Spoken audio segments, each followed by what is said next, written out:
Welcome back, everyone, to another episode of the LanceScurv podcast. I like to speak about human nature. I like to speak about a lot of different things. I like to speak about things that we can use in our practical lives to help us think better and be better, because that's my constant battle and ascension to make myself better. So it doesn't always have to be about celebrities and who's sleeping with who, but we can have a little chop it up time, because maybe there's certain things we need to brush over. But I have to say just one thing. Let's stop lying to ourselves. A lot of us in the Black community are not broke because we don't make money. We're broke because the money leaks out of our hands faster than we can bring it in. We're broke because we keep buying things that make us feel good for a moment, but lead us stressed and leave us stressed for months and lead us more into debt. And we're broke because nobody ever taught us real, simple, everyday financial sense. Some have it, some don't. Some had the teaching and refused to execute it because of ego or low self-esteem. But we weren't taught this in school, oftentimes not at home, and not in the streets. But at some point, we have to take responsibility. At some point, we have to stop saying the system is against us, while we're the ones throwing our money away at nonsense. Trust me, I know how life works. I know the odds aren't fair. I know the world isn't designed for us to win, but that doesn't mean we need to help the world rob us, okay? That's a big thing. And, you know, whoa, what is this here? My phone is so loud, I got to shut it off before people start sending me messages because they know I'm live. Isn't that something? It's an everyday thing. But, you know, we need to talk about this because too many of us are suffering in silence.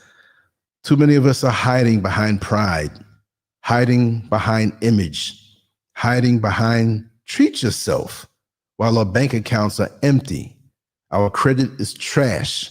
Our savings doesn't exist. And our stress is sky high.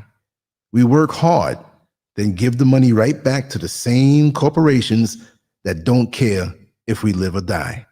Now give me a moment to make an adjustment on this phone so that I won't be interrupted during the stream. This is what I have to do every time, because people get it in their mind. Let me call Lance. He's on a live stream. Okay, we took care of that. And I'm not here to be polite about it. We don't need polite. We don't need gentle. We need truth that shakes us. Truth that hits us in the chest.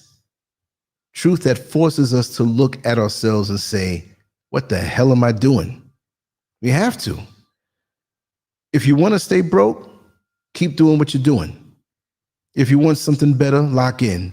This is a wake-up call. And again, there are many people that I know that have their credit, wonderful credit scores. They're not broke. I'm not saying that everybody's broke, and I'm not saying I'm some high guru on the mountain that knows everything, but enough is enough, because we all know situations. And there are too many of us who, you know, in our transition, our families are going around with a cup trying to collect money up to bury us.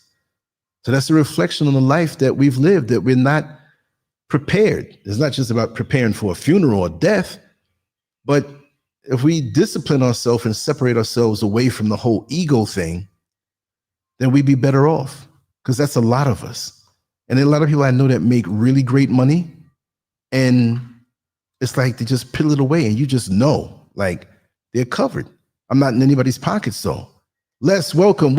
Landon Price. Les, thank you for joining, brother. And like I said, we're gonna keep the content coming. We had a great show last night. It was almost 5 hours long. And we got Malik Aziz with Muslim Street coming in another hour and 5 minutes. So I said, let me squeeze this in. It's not gonna be super long. Let me get a few notes in here of what I put down. I'm always jotting down notes. My brain is always thinking fast. I got a few points here I want to make. Point number one, fast food is draining your pockets. Fast food used to be cheap. It used to make sense. I mean, aside from not being good for our health, but when you're younger, it used to make sense because it was so cheap. Today, it's a scam with a drive-through window. We're paying $15 to $20 for greasy bags of food that leave us hungry in 2 hours later. And the worst part, we do it like it's normal. We do it like it's a necessity. We do it so often we don't even see the money leaving. Black people especially fall into this trap because we're tired, we're busy, we're stressed, and don't want to cook sometime. I get it. But that I'm tired meal is costing you hundreds every month, hundreds.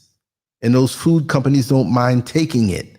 Every burger you buy is one step further from having savings. And if you cook twice as much at home, you'll feel the difference immediately. Not next year, next month, but most won't do it because convenience owns their life. And convenience is expensive. Point number 2, eating out regularly is a luxury you can't afford. Sitting down at restaurants used to be a treat. Now it's a bill. 2 meals, 2 drinks, maybe an appetizer, and suddenly you're at $80 or $100. And the food is gone the moment you finish eating. Nothing to show for it except an empty wallet and maybe some leftovers that you later on throw away. Many people swear they're struggling, yet eat out multiple times a week. That's not struggling. That's choosing expensive habits over financial peace. When you add up all those dinners and brunches, it's thousands a year, thousands that could change your life. I'm not saying never enjoy yourself. I'm saying stop using restaurants as emotional therapy. Your bank account can't keep absorbing the hit. Point number 3, new cars are financial suicide. Buying a brand new car is like throwing money off a cliff. The minute you drive it away, the value drops, not slowly, but instantly. You're paying interest on something that becomes worth less every single day. Then we brag about it like it's success. In the Black community, cars are status. We want to look good pulling up. We want to look like we're doing well. But guess what? The new car payment is the chain around your ankle. It's killing your ability to save, invest, and breathe financially. Buy your cars used. Buy smart. Stop financing your ego, because that's what it is. And we have this mandatory ritual that many of us do when we get the brand new car, and we want to drive around to all our friends and knock the door and smile and say, hey, look what I got. Okay, you're bragging about debt. You see, I don't want anybody else's debt. I'm not jealous of anybody else's debt. I like being the one flying free with a little money in my pocket that I'm not spending, and I move about the day and I make my choices. I may not look rich and I'm not wealthy, but I have peace of mind. And that's the biggest thing we need to have, because it comes back to bite us in the backside. Point number 4, designer clothes are robbing you blind. Some of us love to wear our money. We love to let people see the logo, the brand, the status. We'll buy $200 shirts, $500 sneakers, $1,500 bags, if not more expensive, but can't scrape together $200 in savings. That's insanity. Designer brands target our insecurities. They know we care about how we look. They know we want respect. So they sell us the illusion of status while draining our future dry. Most people can't afford this stuff, but buy it anyway to feel better for a moment. Nobody cares about your logo. They care if you're stable, reliable, and secure. Build that instead. I know you all heard about the whole thing exposed about how these designer brands are made in China, and they'll slap the logo on it afterward. and people are running around here, bragging about a logo and something made in China. This is going back decades. That's the hustle. There's in China, and I found this out directly from somebody when I was working at Bijan in Manhattan, and people that deal with clothes and importing stuff. And this guy told me how they have a whole city in China. I got to research it so I don't sound like a liar, but this is something I heard more than once, where it's occupied by Nigerians, and they manufacture a lot of bootleg stuff over there and send it back out. And then you see it in the streets sometime of Manhattan. I don't know if they're still doing that or allowing that.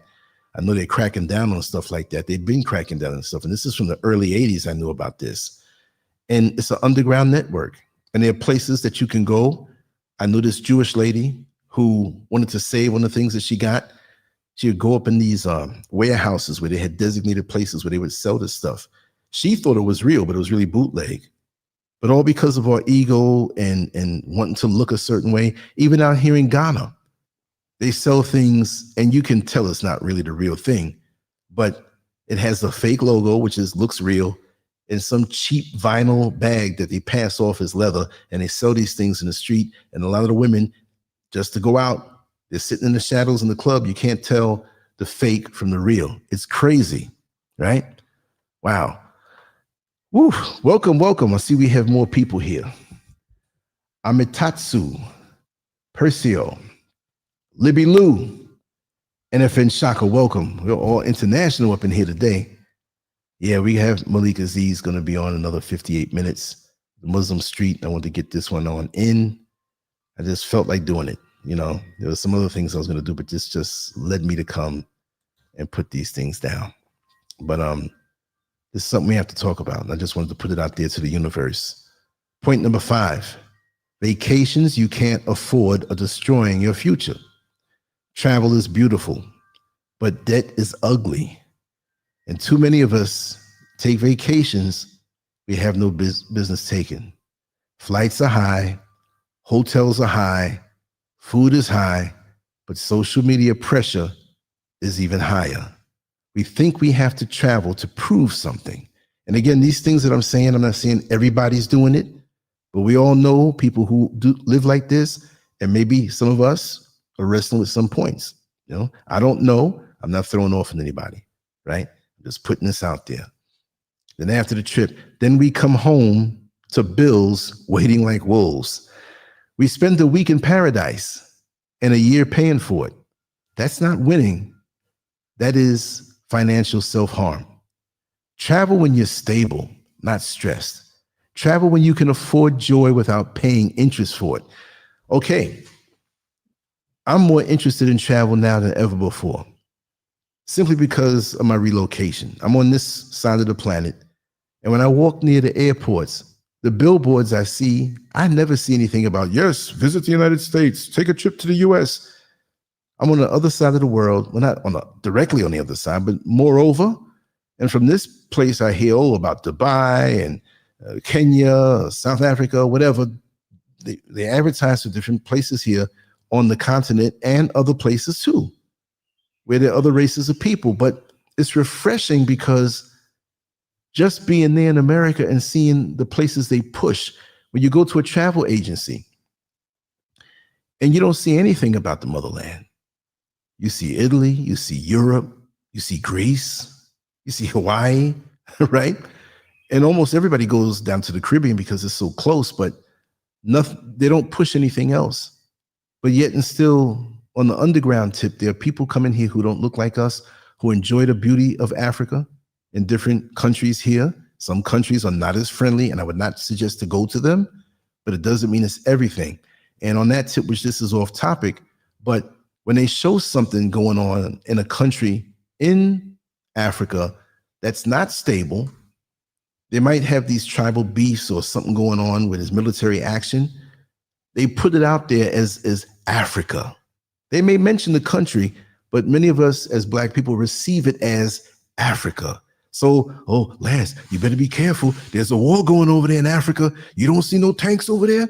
Like Africa is like a small island or something. Do you know how big this place is with 54 countries? So we need to have a little more literacy and not be so guided away from something beautiful that people that don't look like you are enjoying and investing in. That's just the way it is. Point number 6, subscriptions are silent bank account killers. Streaming services look cheap until you add them all up. Netflix, Hulu, Prime, Disney, Apple, whatever else. Suddenly you're paying $70 to $100 a month just to flip through shows you don't watch. It's wasteful, but it's also easy to ignore because the money disappears quietly. And cable should be a crime. People paying $150 a month for TV in 2025, that's insane. That's $1,800 a year burned on entertainment instead of building your future.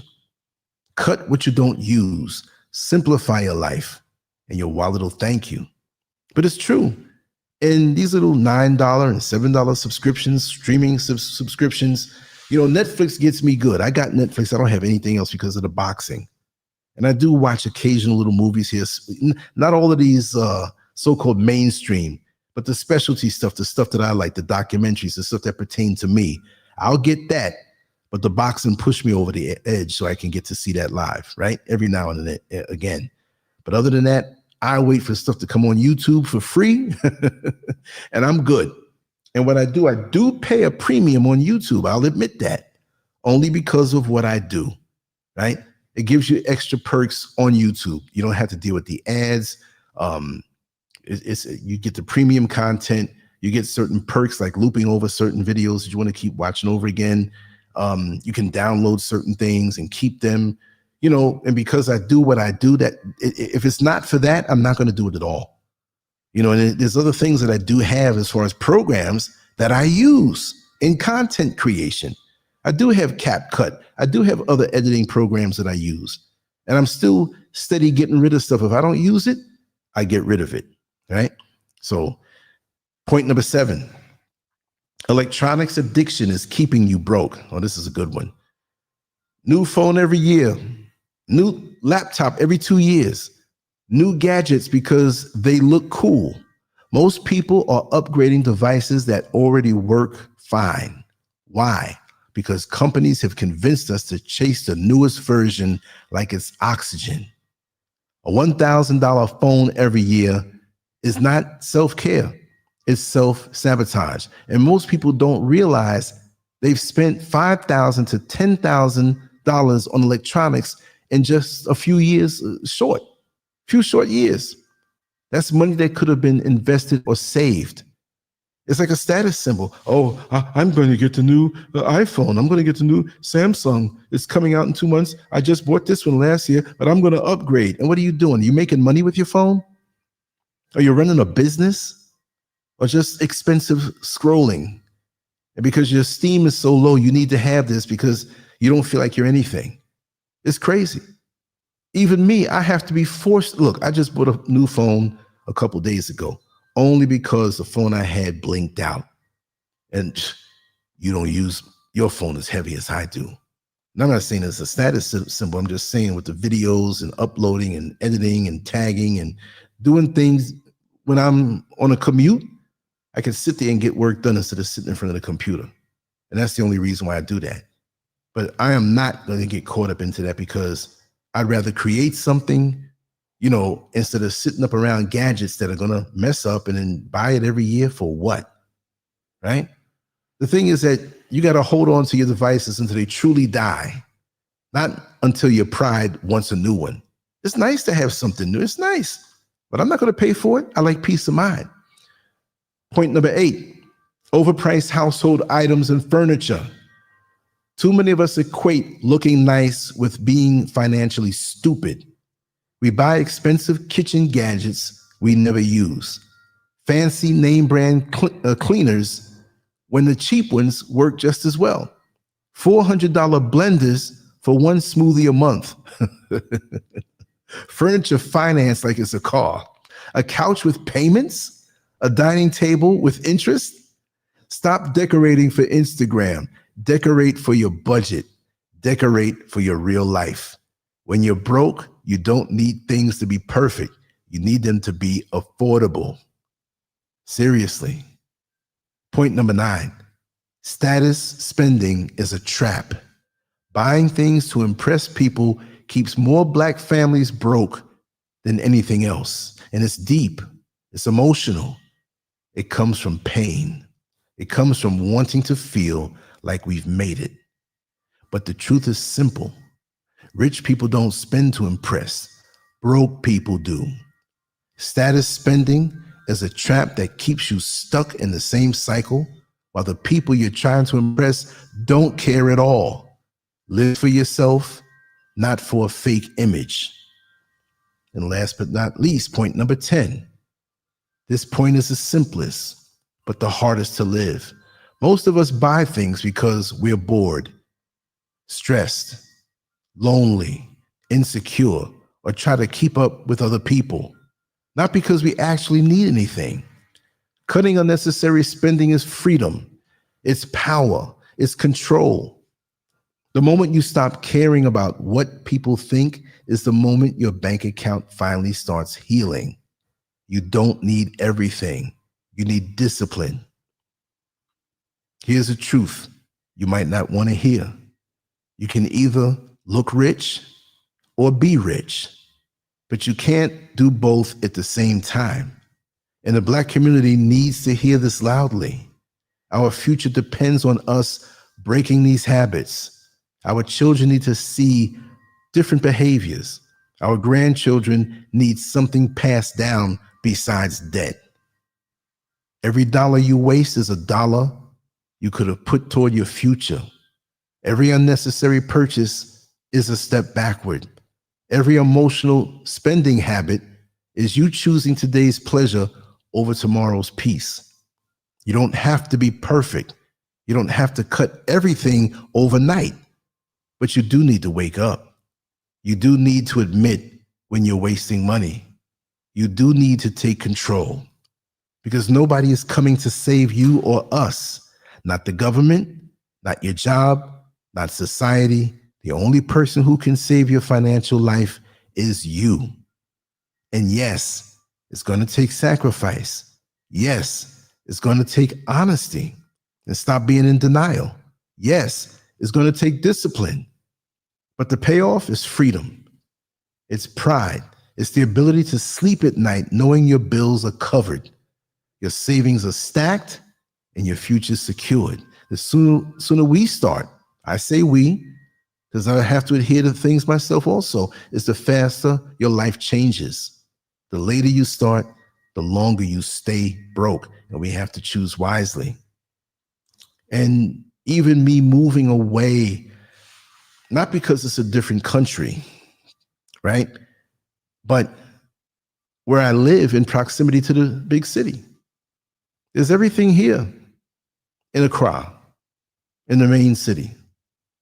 And when I go down there, there are things that are priced very expensive for the tourists, and most of the local folks don't go to these high price places to go.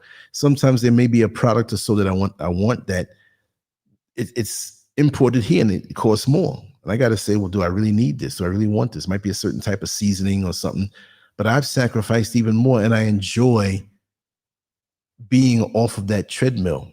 Not that I was actually on it in America, but all the extras fell off. You see what I mean? It's not on me anymore. And I see the big difference. Like for the last 2 days, I was saying to myself, well, I got to go down into town and pick something up, pick this up. And by the time the nighttime comes, I said, I'm not going out of this house tomorrow. Now I probably will leave out tomorrow, right? There's things I have to do before we do Neil Frazier's show. But still, if I had to stay in, I stay in. Because I don't really enjoy spending like that, just this impulse thing. I never really was like that. But now that I'm away from many of the temptations that I grew up around, they're gone because it's not there. It's like, if you don't want to binge eat that chocolate cake, don't bring it home and put it in your fridge. You see what I mean? Get a little slice out there and leave it out there, right?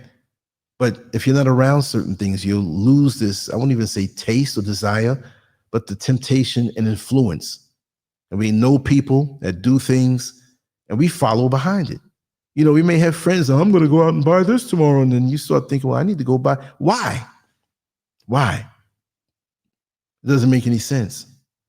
And me, who I have spent on proper equipment that still lasts all these years, when I was in that little bedroom studio in Orlando, in the house, right?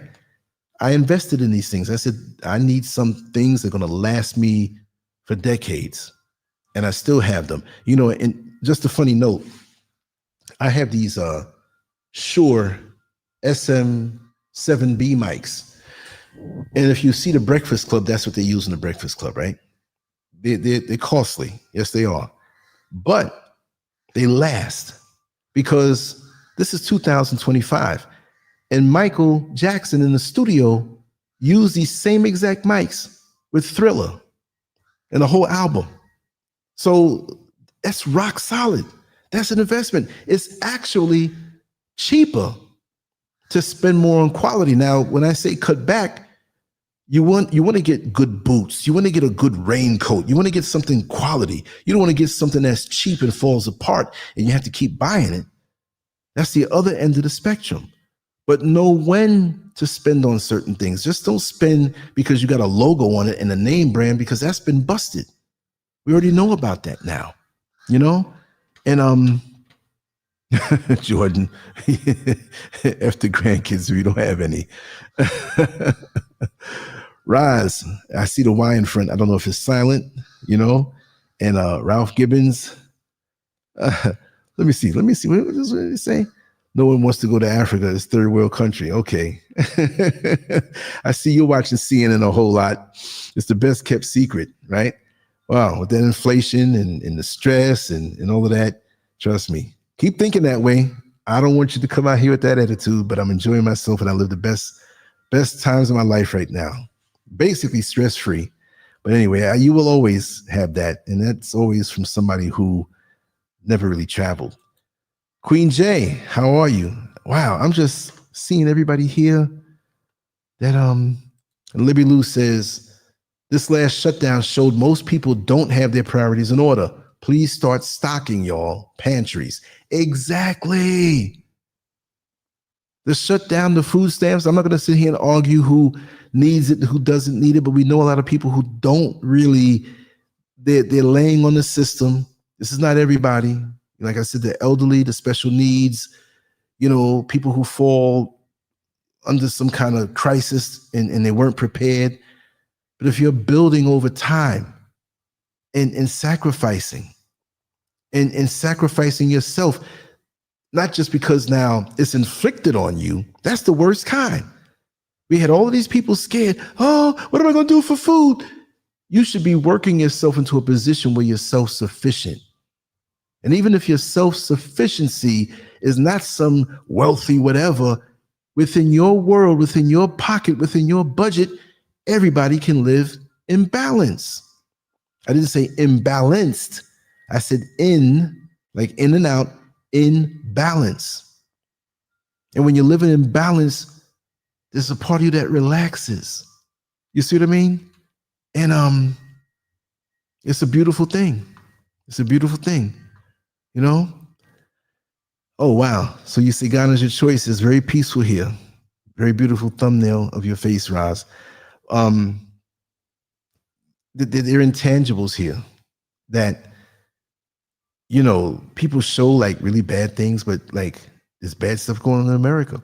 It depends on the person and the peace of mind, the feeling of being safer, your money stretching better, and just the community feel of this place overall. You don't get mean mugged out here. You approach somebody and speak to them in a respectful way. You'll be greeted with smiles. You have people help you. And then you have people who may have a bad attitude toward people who come from somewhere else because something on social media or some attitude that was brought here, you know? Like this guy who said that this is a third world country. I mean, by whose standards? Because I know when most white folks in America get stressed, They run to Hawaii, they run to the Caribbean, they run to places like that. They want to be closer to nature. See? And again, the best kept secret is if you do everything right, because there's a lot of anti-African propaganda being put out there by Black folks. Some of the Black folks live here in the motherland, and I'm convinced they're paid to say sideways things that grow on you. There's certain concerns I have out here, and I'll do a show about that. I'll go from A to Z, the good, the bad, and the ugly, what you might like, what you might not like. I might do that on the membership chat, on the membership section of this, you know, and I'll make it live and make it where I will answer all the questions and tell you the real deal. You know what I mean? But pound for pound, this blows America away, big time. I know somebody who has been out here for a few years, and she was telling me, she's like, listen, I'm getting older, and there's no way I'm going to be able to pay for, you know, living in a facility, a nursing home, whatever. She has family, but, you know, she wants to cover her own self, you know, and it's the taxes and all of this. You don't work hard all your life to have the most stressful part of your life, the part that should be the sweetest. Because what we do in the past will come back to haunt us.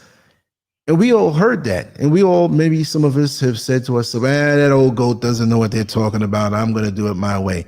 But even for the younger folks coming into their 20s and going into their 30s, it's a different world now.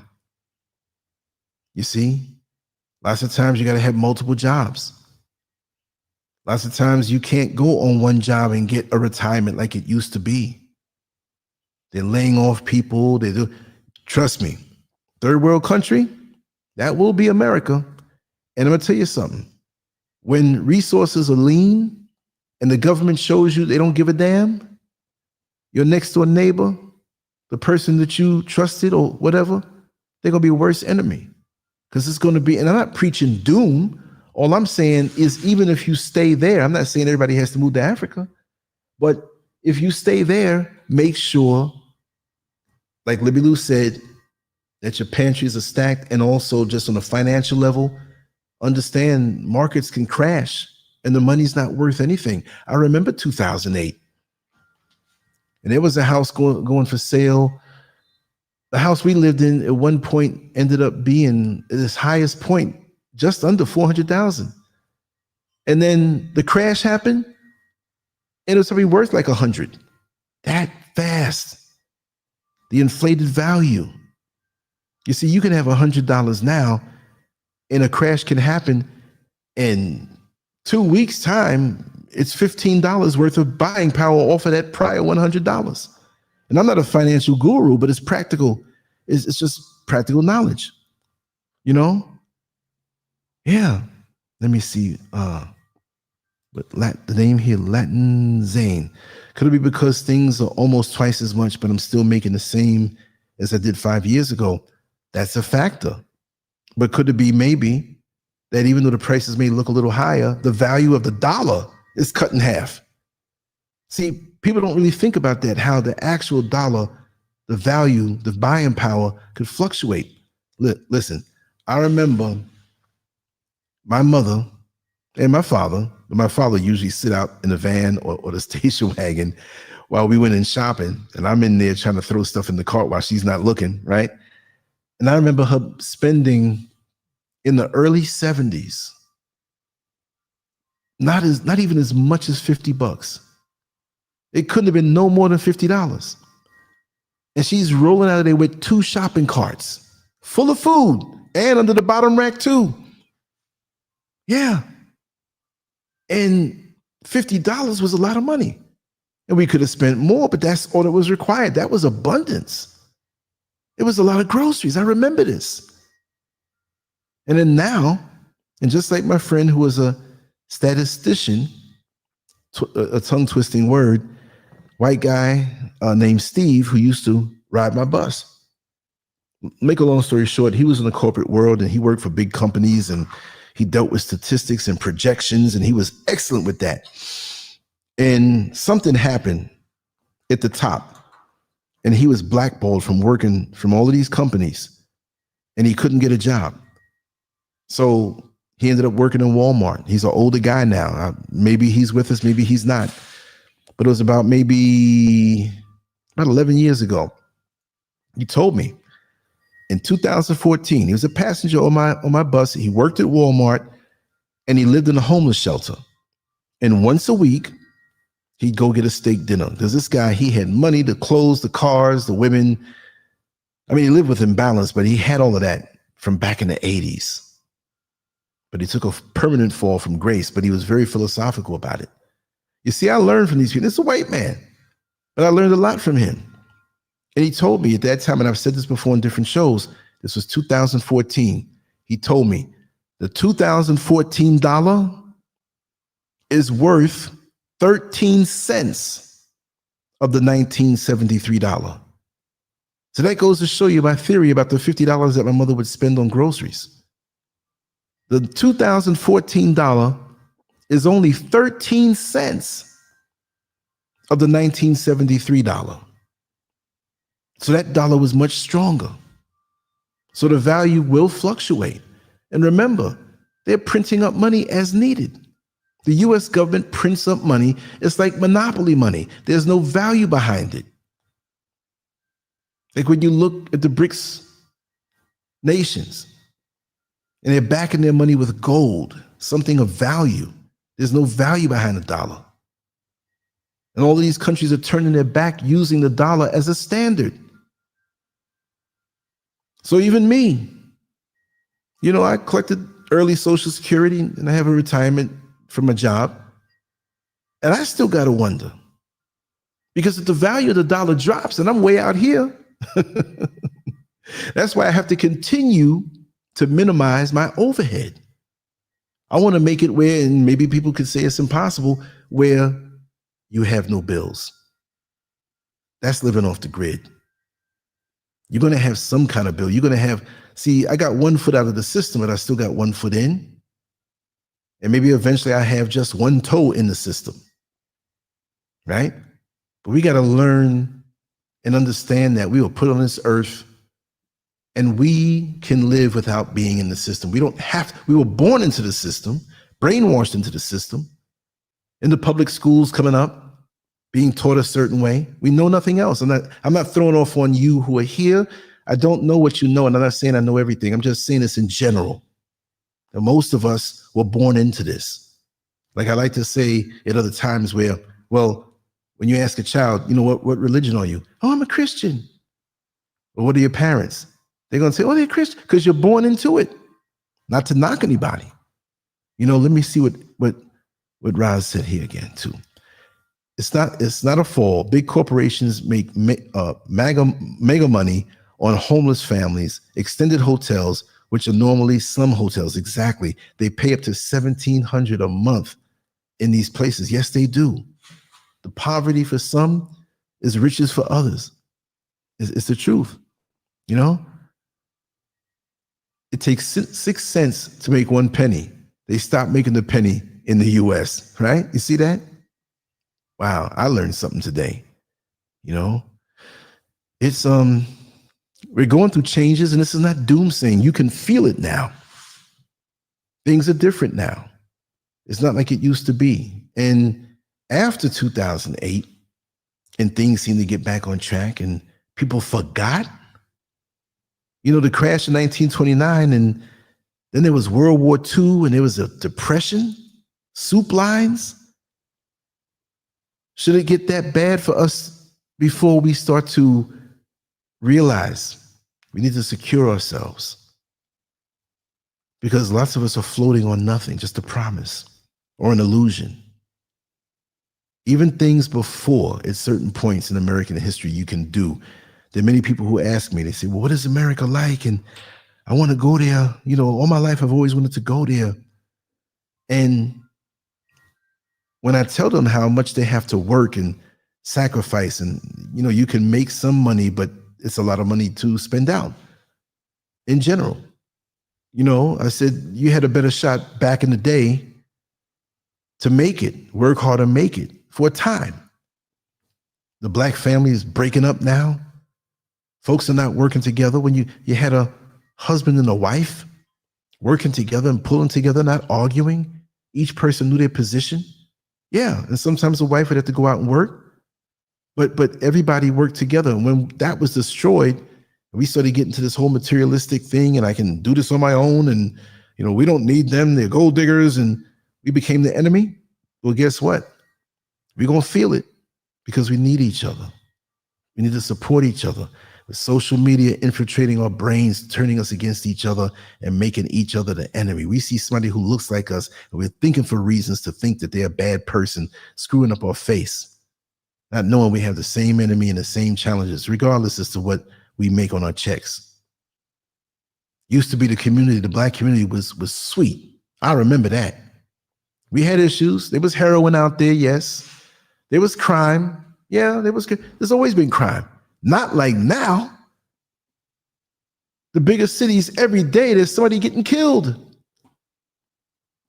It's like, as long as it doesn't happen near me, then it happens near you, now you're scared. But yet people will say this is a third world country.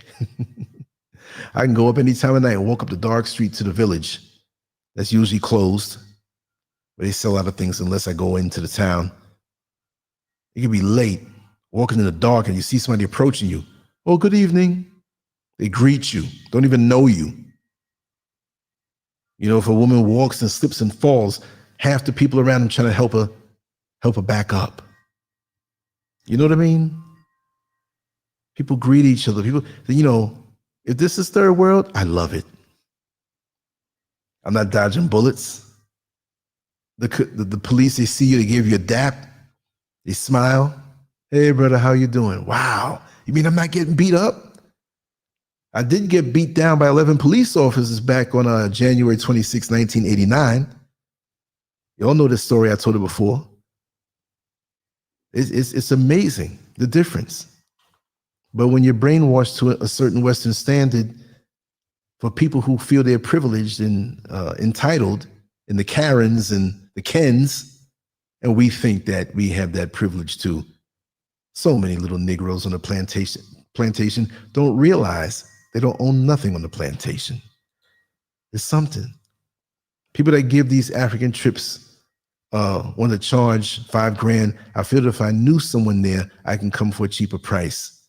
Can you help guide me? Sure. Because I want to be doing something here, not for profit, but to help people reduce their charges. Coming somewhere. I'm going to not let the cat out the bag, but the whole Airbnb thing and super duper affordable, it's so much. Yeah. And to help go with people around. And, when I get my vehicle and set up this Airbnb and whatever, it's not to rip anybody off. Because the word of mouth will get around like, that's all it costs. And you get this and you get this and you get that. And I will be honest, there are people setting things up to rip you off. It should not cost that much to come out here. You're gonna pay for the flight, yeah. But the lodging here, you have some very expensive downtown. I'll say downtown. There is no downtown in the crowd. It's spread out. Everything is spread out. But around the airport, oh my God, the prices are so high. And many of the Airbnbs, I hear there are one or two good ones, but even you're gonna pay for that.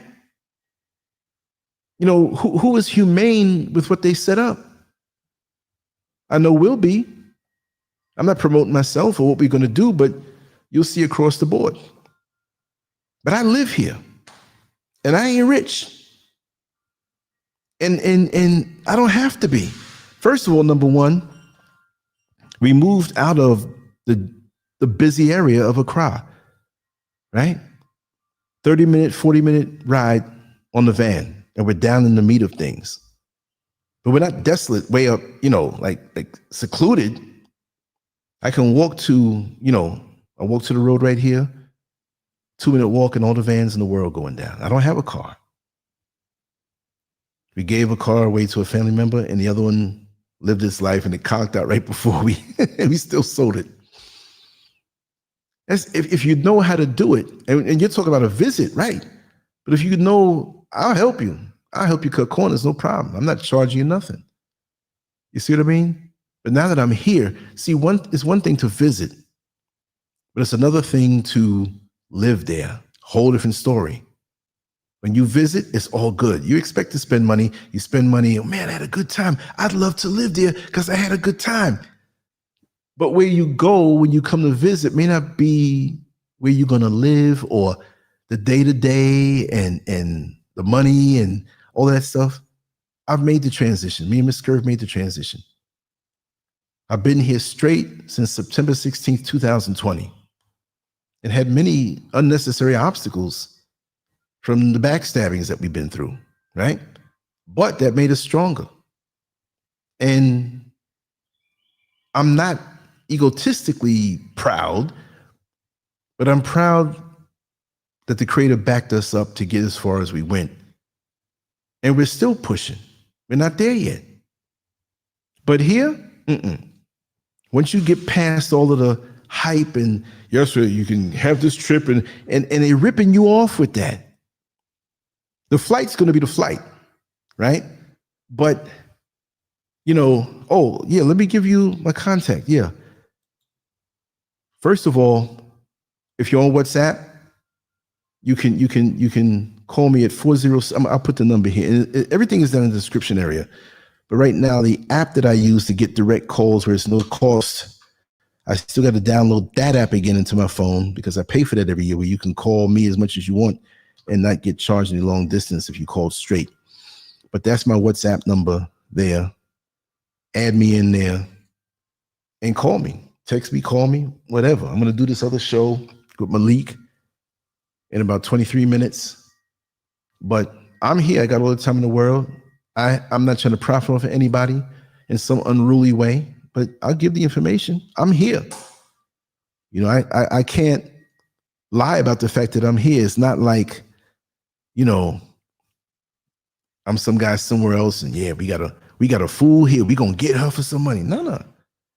I'm trying to cut corners and show places you can shop and go. I mean, when you live outside of the city, on the outskirts, I'm in the eastern region. I never say the exact area for obvious reasons. You got crazy folks out here, right? And I've dealt with crazy folks since I moved out here. You know what I mean?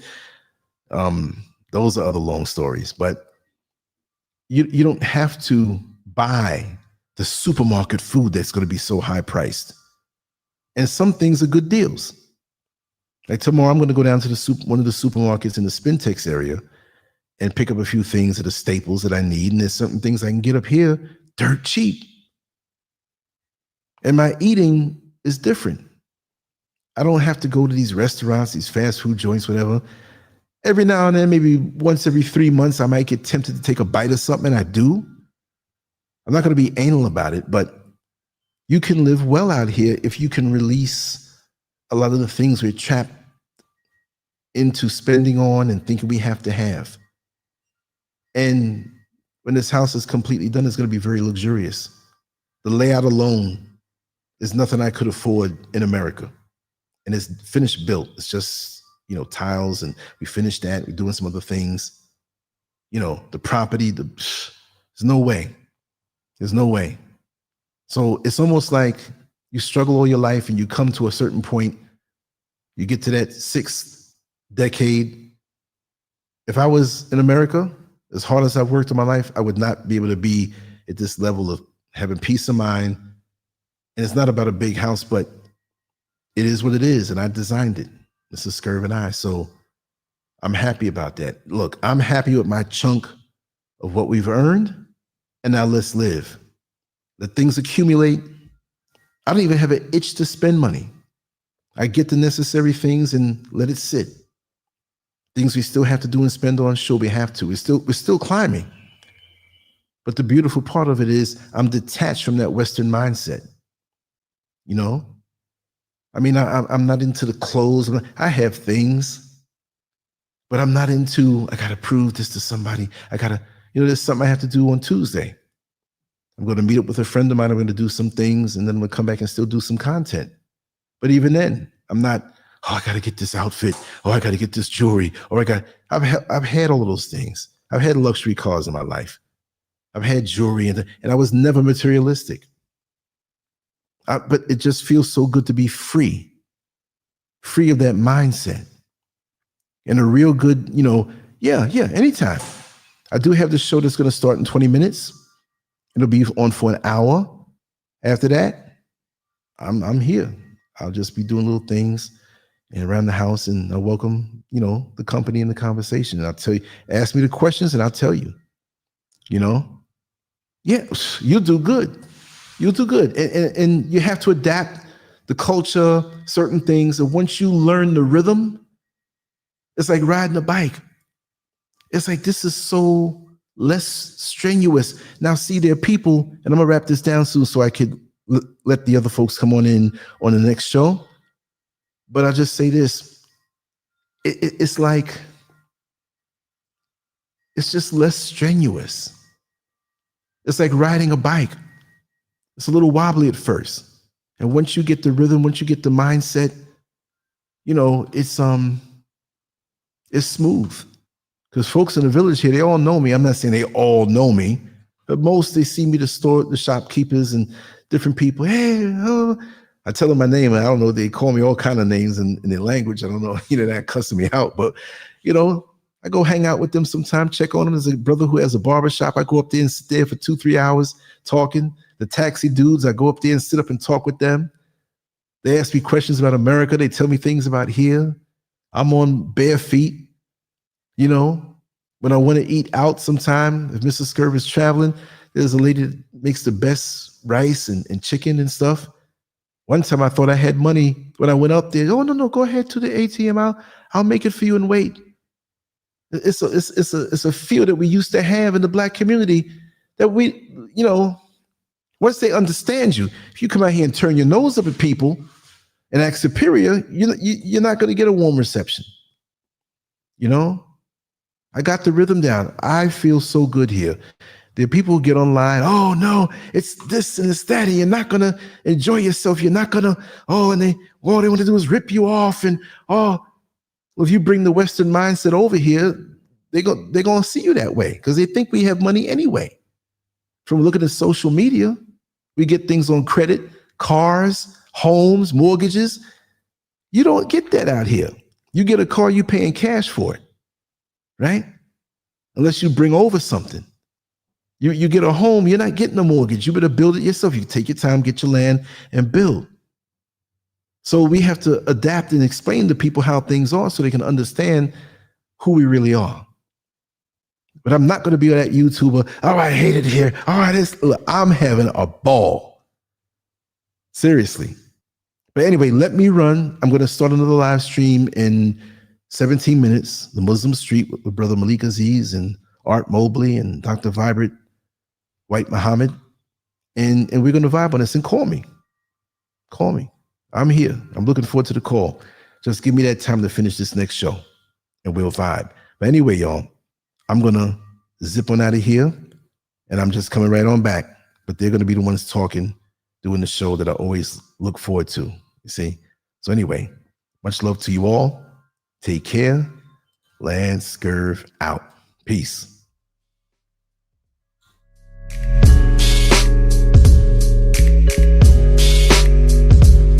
I take pack to the lung, kill the stress to the head. I'm tryna do more for the soul, way less for the bread. Oh yes sir. I take pack to the lung, kill the stress to the head. I see the things that they do way less than they said. Cause it's a war on the real, baby, look outside. A war on the real, baby, look out. Cause it's a war on the real, baby, look outside. A war on the real, baby, look out. Cause it's a war on the real, baby, look outside. A war on the real, baby, look out. Cause it's a war on the real, baby, look outside. A war on the real, baby, look out. Can't be a real, might get you canceled. The whole system need to dismantle. Coppers treated like the utmost. most wanted. Tryna rule the block, but don't know what goes on it.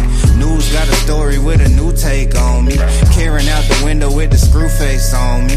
But I know that God love me when my burn. 95 degrees and I can't get sunburn. Wonder when your government don't make me legal.